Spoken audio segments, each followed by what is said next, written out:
వరకు అందరూ కూడా వినియోగదారులు. వినియోగదారులు అంటే మన అందరం కూడా వినియోగదారులు. మనకు 1986 డిసెంబర్ 24వ తారీఖు నుంచి పార్లమెంట్లో స్వర్గీయ రాజీవ్ గాంధీ గారు వస్తువులు నాణ్యం లేకపోవడం, మనం కొరియర్ పంపిస్తారు, జాగ్రత్త, వీటన్నిటి వల్ల కూడా మనకు ఎటువంటి నష్టపరిహారం అనేది వచ్చేది కాదు. ఈ చట్టం ప్రవేశపెట్టిన తర్వాత మనకు ఈ చట్టం వల్ల కొన్ని హక్కులు సంక్రమించింది. ఒకటి, ఎంపిక చేసుకోవడం, వస్తువును ఎంపిక చేసుకోవడం. 2, వస్తువు నుంచి భద్రత. 3, సమాచారం తెలుసుకోవడం. 4, వినియోగ విద్య. 5, పరిశుభ్రమైన వాతావరణంలో జీవించడం. 6, మనకు జరిగిన నష్టానికి నష్టపరిహారం పొందడం. ఇవి 6. ఈ 6 హక్కులు మనకు ఈ చట్టం ద్వారా సంక్రమించాయి. వస్తువుని ఎంపిక చేసుకోవడం. వస్తువుని ఎంపిక చేసుకోవడం అంటే మరి ఎళ్ళంతా కూరగాయలు వస్తాయి, టమాటాలు మంచిగా కాదా అని ఎంపిక చేసుకోవడం. దాన్ని ఒక వస్తువుని మనం ఎంపిక చేసుకోవడం, మంచిదా కాదా అనే దాన్ని వస్తువుని ఎంపిక చేసుకునే దాన్ని ఎంపిక చేసుకోవడం. కాబట్టి అది మొదటి హక్కు. అంటారు కూరలు కొంటాడు ఏమంటాడు, రేపు పోవం అంట, మనం కూడా కూర అనాలి. వాటి బద్దనాలు మళ్ళీ మనకు మన హక్కు. రెండో విషయం వచ్చేటప్పటికి భద్రత. వస్తువు నుంచి మనకు భద్రత, రక్షణ అనేది ఉంటుందా లేదా అనేది మనం చూసుకోవాలి. అంటే భద్రత అంటే ఇప్పుడు మెడికల్ షాప్ పెట్టడం, ఎక్స్పైరీ డేట్ కొనడంలో మన రక్షణ ఉండదు, భద్రత ఉండదు, మనం పైకి పోవడం అంతే కదా. అందుకని వస్తువు నుంచి భద్రత. 3, సమాచారం. వస్తువు నుంచి సమాచారం అంటే ఒక వస్తువు మనం కొనేటప్పుడు పైన లేబుల్ ఉంటుంది. ఆ లేబుల్లో లోపల కంటెంట్స్ ఏమున్నాయి ఏంటి అనేది మనం చూసి చదువుకోవడం. ఇంకోటి ఏంటంటే ప్యాకేజ్ కమోడిటీ యాక్ట్. ఈ ప్యాకేజ్ కమోడిటీ యాక్ట్ ప్రకారం ఏంటంటే దాని మీద ఏముండాలి అంటే తయారుదారు ఎవరు, ఏ రోజు తయారు చేయబడింది, బ్యాచ్ నెంబర్, ఎప్పటి లోపల దీన్ని వినియోగించుకోవాలి, తర్వాత ఇంక్లూడింగ్ ఆల్ అన్ని పన్నులతో కలిపి ధర ఎంత, ఎంఆర్పి అంటారు, మ్యాక్సిమం రిటైల్ ప్రైస్ అంటారు.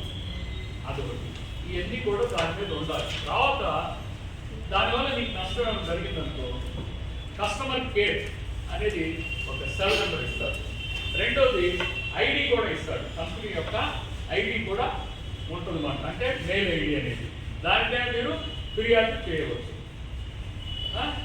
3 అయిపోయింది సమాచారం. 4, వినియోగ విద్య. అంటే ఈ వినియోగదారు సమాచారం తెలుసుకోవడం అనేది వినియోగ విద్య. 5, పరిశుభ్రమైన వాతావరణం జీవించడం కూడా అది మీ హక్కు. 6, నష్టం జరిగితే ఆ వస్తువుల వల్ల కానీ సేవల వల్ల కానీ నష్టాలు మనకు ఏమైనా జరిగితే మనం నష్టపరిహారం వినియోగదారు ఫోరం అని ఉంటుంది. ఆ ఫోరం ద్వారా మనం నష్టపరిహారాన్ని పొందవచ్చు. సరే, ఇప్పుడు ఈ రోజున అంటే రేపు మీకు దీని మీద పోటీలు జరుగుతున్నాయి కాబట్టి 3,000 రూపాయలు, 2,000 రూపాయలు, ఇలాగా 1,000 రూపాయలు వాళ్ళ ప్రభుత్వం నుంచి మీకు సర్టిఫికేట్ అని కూడా ఇస్తారు. అందుకని బ్రీఫ్గా మీకు నేను చెప్పడానికి ఇస్తాను. రెండోది ఏంటంటే డిజిటల్. ఇప్పుడు అందరూ కూడా మీరు ఆన్లైన్, మేడం గారు చెప్పారు కదా, ఏ వస్తువు కావాలని మీరు అమెజాన్ కానీ ఇంకో చోట కానీ ఇంకో చోట నుంచి మీరు కొనుక్కుంటున్నారు. ఆన్లైన్ అంటే నువ్వు ఇక్కడే కూర్చున్నావు, అక్కడెక్కడో బాంబే వాడి కంపెనీ నుంచి నువ్వు కొనుగోలు చేస్తావు. ఆ కొనుగోలు చేసినప్పుడు నీకు అందుట్లో నువ్వు యాపిల్ ఫోన్ అడిగావనుకో ఏదో పెట్టి చట్టం ఇస్తాడు. దానికి ఏం చేయాలి, చాలా రకాల మోసాలు జరుగుతుంది. అందుకని నువ్వు దాన్ని ఓపెన్ చేసేటప్పుడే వీడియో తీయాలి.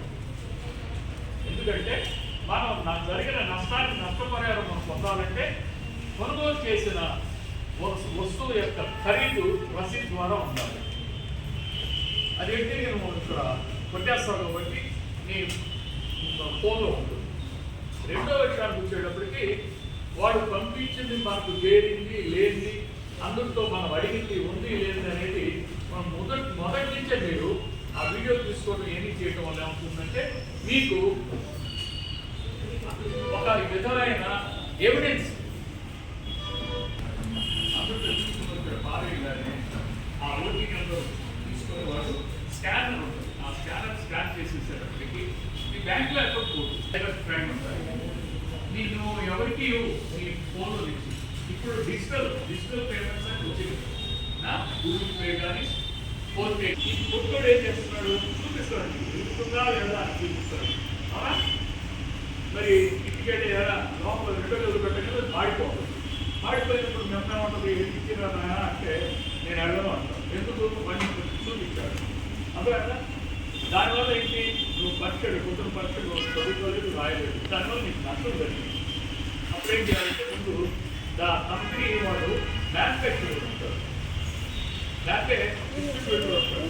ఆ డిస్ట్రిబ్యూటర్ గారికి నువ్వు వాళ్ళ తల్లిదండ్రులు నాకు ఇచ్చాను చెప్పానే కస్టమర్ కేర్ అంటారు. ఆ కస్టమర్ కేర్ ఫోన్ చేసి ఇలా డిఫెక్టెడ్ బల్బు నాకు ఇచ్చారు, పలానా కాపాడు పలానా కాపాడుతున్నాము అని చెప్పని ఆ రసీదు తీసుకోవాలి. ఆ రసీదు తీసుకోవడం వల్ల నీకు చాలా ఇంపార్టెంట్. లేకపోతే నువ్వు నష్టపోతావు. నా దగ్గర మొన్నదే అంటాడు. అప్పుడు మనం ఏం చేస్తాం, ఏం చేయదు. అందుకని మీరు తప్పనిసరిగా కొన్న వస్తువుకి రసీదు మటుకు తీసుకోవాలి. అది చాలా